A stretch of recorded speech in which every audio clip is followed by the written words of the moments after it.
कार्यक्रम के प्रायोजक हैं श्री मदन भाई रेखाबेन हुमड़, रूपेन प्राची हुमड़, अनगवीर आर्शवीर हुमड़, रिक्ता विशाल सेठी, आरिका अर्जुन सेठी। स्वरा ने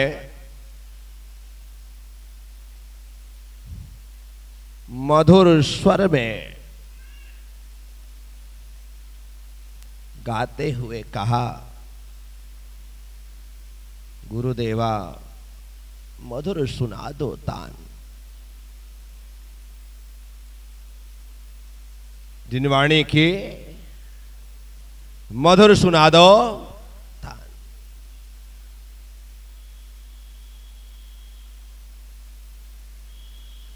बहुत ही अच्छे से गाती है बच्ची।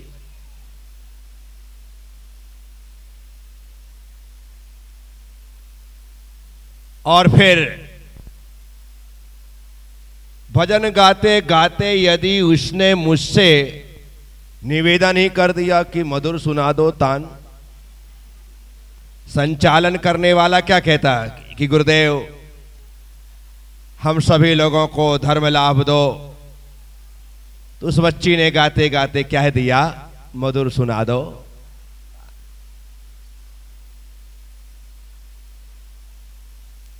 एक बात याद रखो,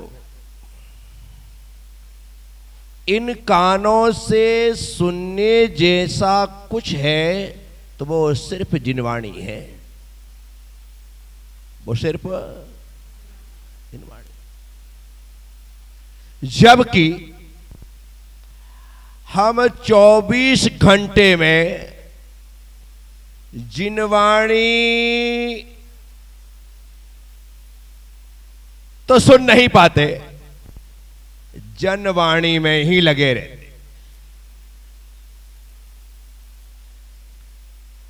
सिर्फ ये मुंह पंचायत करता है और एक कान पंचायत, जबकि सुनने जैसी जिनवाणी है, सुनने जैसी जिनवाणी ही कल्याणी है। इस आत्मा का यदि कल्याण होगा तो जिनवाणी के माध्यम से ही होगा। आज सुन लो, आज समझ लो, आज समझ करके चलना प्रारंभ कर दो, ये जिनवाणी आज कल्याण कर देगी। आज नहीं सुनोगे, आज नहीं समझोगे, आज नहीं चलोगे तो तुम्हें बार बार सुनना पड़ेगी। उस भाव का इंतजार करना पड़ेगा जब जिनवाणी सुन करके तुम मोक्ष मार्ग में चलना प्रारंभ कर दो। साथियों, इस मां के अनंत उपकार हैं, तुम पर हैं या नहीं ये तुम जानो, पर मुझ पर तो मां जिनवाणी का ही उपकार है। जब मैं आपकी तरह था, अर्थात पैंट शर्ट पहनता था और मुझे मध्य प्रदेश के छिंदवाड़ा में अपने गुरुदेव पूज्यपाद श्री पुष्पदंत सागर जी महाराज की सन्निधि में ऐसे ही प्रवचन, शंका समाधान, स्वाध्याय आदि में बैठने का अवसर मिलता था। इतनी छोटी उम्र थी, समझ तो कुछ थी नहीं, पर सब बैठते थे, हम भी बैठते थे। बस गुरुदेव को देखना अच्छा लगता था, इसलिए बैठे। वो क्या बोल रहे हैं इससे कोई लेना देना नहीं। ऐसे ही बच्चों की स्थिति होती, इनको क्या बोला जा रहा है कोई समझ में आए नहीं आए कोई जरूरी नहीं है। पहली अवस्था में गुरु अच्छा लगना चाहिए। पहली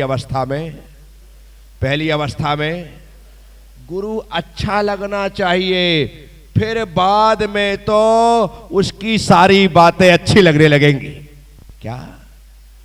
बाद में सब कुछ अच्छा लगने लगेगा, इसलिए पहले गुरु अच्छे लगना चाहिए। छोटे छोटे बच्चे होते हैं ना, वो सिर्फ मेरे पास मेरे लाड़ प्यार के कारण आते हैं। उनको कोई लेना देना नहीं प्रवचन से, कोई लेना देना नहीं आनंद यात्रा से। आप तो उन्हें एक पेंसिल दे दो, एक रबर दे दो, हो गया काम, मजा आ गया। गुरुदेव ने गिफ्ट दे दिया, गाल ठोक दिए, लाड़ कर लिया, चलो मम्मी घर, आज का काम पूरा। क्या? गुरु अच्छा लगना चाहिए। गुरु गुरु गुरु जिस दिन गुरु अच्छा लगने लगेगा, आने वाले समय में उनकी सभी बातें अच्छी लगने लगेगी। आप वोट तो डालते हो क्या? मतदान करते हो? चुनाव होते, बहुत सारे लोग खड़े होते, पर मुख्य पार्टियां जो होती हैं उनके अपने अपने कैंडिडेट होते। अब तुम्हारी जो विचारधारा है, यदि तुम कांग्रेस को सपोर्ट करते हो तो कैंडिडेट कोई भी हो, मेरा वोट तो कांग्रेस को जाएगा। और यदि तुम भारतीय जनता पार्टी को सपोर्ट करते हो तो कैंडिडेट कोई भी हो, मेरा वोट तो, क्योंकि मैं उस विचारधारा से फिर मुझे व्यक्ति दिखाई नहीं देता, मुझे अपनी पार्टी दिखाई देती। बस एक बार आपने गुरु को पसंद कर लिया, उनकी विचारधारा से आप जुड़ गए, तो फिर आपको वो हर हाल में अच्छे अच्छे सच्चे सच्चे दिखाई दे। इसलिए ये जो बच्चे हैं ना, मैं तो सिर्फ इन लोगों को इसलिए यहाँ पर देखना चाहता हूँ, इसलिए पास में बैठा हुआ देखना चाहता हूँ, इनको लाड़ प्यार भी इसलिए करता हूँ ताकि इन्हें दिगंबर मुद्रा अच्छी लगने लगे। एक बार दिगंबर मुद्रा अच्छी लगेगी, लाइफ टाइम का काम हो गया। क्या हो गया? पूरी जिंदगी का काम हो गया। आज इनके दिल दिमाग में ये मुद्रा फिट हो जाए, बस समझ में आ जाएगा कि अपने गुरु तो ऐसे ही होते हैं। फिर साधु संत हमारे नगर में आएंगे, इनके द्वारा उनकी सेवा शुश्रूषा आहार विहार सब कुछ होने लग जाएगा। बस एक बार बात समझ में आना चाहिए। तो मैं छोटा सा था, बैठता था।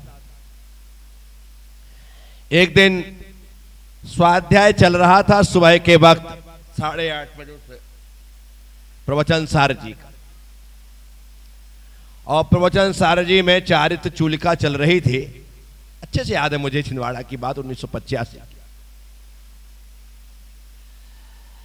और जब ये चर्चा चल रही थी तो पंडित श्री सागरमल जी साहब, जो कि उस समय के देश के मूर्धन्य विद्वानों में उनका नाम चलता था, क्रांतिकारी वक्तृत्व होता था उनका,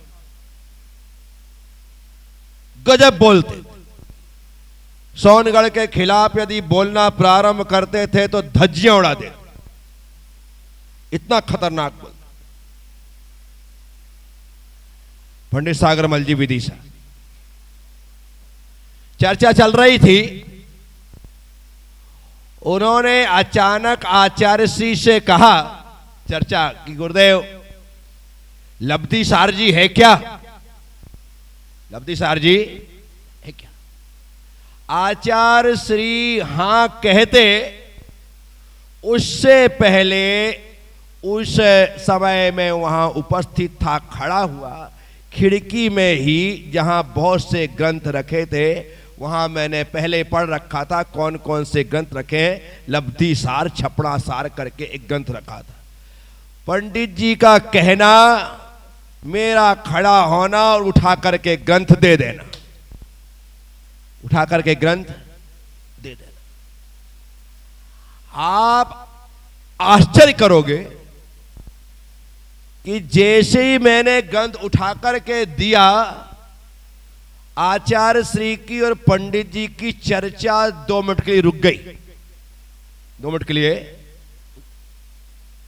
आचार्य श्री मुझे बड़े आश्चर्य से देखने लगे कि हम तो चर्चा कर रहे थे, पंडित जी ने ग्रंथ मांगा और इस बच्चे ने मुझे उठा करके ग्रंथ दे दिया। उन्होंने बहुत आशीर्वाद दिया। वो पंडित जी ने भी इतना लाड़ प्यार किया कि वाह बेटा, मुझे बड़ी खुशी हुई कि हमारी चर्चा को तो ध्यान से सुन रहा था और जैसे ही लब्धिसार मिला का नाम लिया और तूने उठा करके दे दिया, निश्चित तौर पर तू अनोखा है। मेरा कहने का मतलब ये है कि छोटे बच्चे हैं, इन्हें कुछ नहीं आता है, लेकिन इतनी बातें तो आती हैं। यदि बात पकड़ में आ जाए तो वो तत्क्षण जितने जल्दी ये काम कर सकते हैं ना, उतने जल्दी तुम नहीं कर सकते। उतने जल्दी इनको समझ में आना चाहिए, वह कार्य तत्क्षण हो जाता है। तो यहां बात जिनवाणी को सुनने की है और जिनवाणी सदा सदा सुनी जानी चाहिए, क्योंकि उसी जिनवाणी के माध्यम से इस जीव का कल्याण होगा। उस अवस्था में मैंने लब्धिसार उठा करके दिया। मुझे नहीं पता था कि लब्धिसार का देना मेरे लिए संयम की उपलब्धि का कारण बन जाएगा और मुझे जीवन में यह संयम आ जाए। इतनी अकल थोड़ी थी अपने को, बस गुरुदेव अच्छे लगते थे, बस इतना ही था, इससे ज्यादा और कुछ भी नहीं। ना संयम समझते था, ना नियम समझते थे, ना व्रत समझते थे, ना ब्रह्मचर्य समझते थे, कुछ भी नहीं समझते थे, बस वो अच्छे लगते थे, बस इतना ही समझते। मैं आप सबसे जिनवाणी हमारे जीवन में हमारा कल्याण करने के लिए आए, वह तभी हो सकता है जब आपको गुरु समझ में आ जाए, वो अच्छे लगने लग जाएं। तो एक दिन जिनवाणी हमारे जीवन में आकर के हमारा आचरण बन जाती। तो मधुर सुना दो तान, क्या सुना दो? हे गुरुदेवा, जिनवाणी की मधुर सुना दो। हे गुरुदेव, आपके मुख से हम जिनवाणी सुनना चाहते, क्योंकि यह ऐसा समय है जब साक्षात भगवान के मुख से हम जिनवाणी सुन नहीं सकते, क्योंकि साक्षात भगवान है ही नहीं। वो समो शरण है क्या? नहीं है। वो 24 तीर्थंकर है क्या? नहीं है। तो जब तीर्थंकर नहीं है, समो शरण नहीं है, तो साक्षात जिनवाणी हम भगवान से नहीं सुन सकते। तो अब कौन है? तो वर्तमान में गुरु है। वर्तमान में गुरु है जो हमें जिनवाणी सुनाएंगे। क्या सुनाएंगे? क्या सुनाएंगे? जिनवाणी सुनाएंगे। और उस जिनवाणी को सुन करके हम अपना कल्याण करेंगे। तो गुरुजन जब भी बोलते हैं, सिर्फ और सिर्फ हमारे कल्याण के लिए बोलते हैं। सिर्फ और सिर्फ कल्याण के लिए। और कल्याण है क्या? पाप को छोड़ना, धर्म को ग्रहण करना, बस यही कल्याण का रास्ता है। आपके जीवन से यदि पाप दूर हो जाए और आपके जीवन में धर्म निकट हो जाए तो समझना है आपका कल्याण प्रारंभ। मुनि बनना, दीक्षा लेना जरूरी थोड़ी है। ग्रस्त जीवन जीते हुए पाप से कैसे दूर हों और धर्म के कैसे निकट हों, यह भाव हमारे भीतर हो तो निश्चित तौर पर हमारा कल्याण होगा। यदि सभी लोगों को घर छोड़ना पड़े उसके बाद ही कल्याण हो तो ऐसा नहीं है। घर छोड़ने से कल्याण नहीं होता, पाप छोड़ने से कल्याण होता है। क्या छोड़ने से? और पाप कितने हैं? पाप कितने हैं? 5। कितने पाप हैं? हिंसा, झूठ, चोरी, कुशील, परिग्रह। बोलो, हिंसा। 5 पापों के नाम सबको पता होना चाहिए। 5 पापों के नाम सबको पता, क्योंकि पापों को आप जानोगे नहीं तो छोड़ोगे कैसे? पहला पाप है हिंसा। पहला पाप है हिंसा। जीवों की हिंसा नहीं करना, किसी जीव को दुख नहीं देना। आपको दुख अच्छा लगता है या सुख? जल्दी बोलो, दुख किसको अच्छा लगता है और सुख किसको अच्छा लगता है? सबको। जैसे हमें सुख अच्छा लगता है, दुख बुरा लगता है, वैसे ही जितने जीव हैं सबको सुख अच्छा लगता है और दुख। यदि आप दुख नहीं चाहते तो किसी को दुख मत दो। किसी को दुख, क्योंकि आप दोगे तो रिटर्न मिलेगा। रिटर्न आपने किसी को दिया है तो आपको मिलता तो है लेकिन ब्याज सहित। इस कार्यक्रम के प्रायोजक हैं श्री मदन भाई रेखाबेन हुमड़, रूपेन प्राची हुमड़, अनगवीर आर्शवीर हुमड़, रिक्ता विशाल सेठी, आरिका अर्जुन सेठी।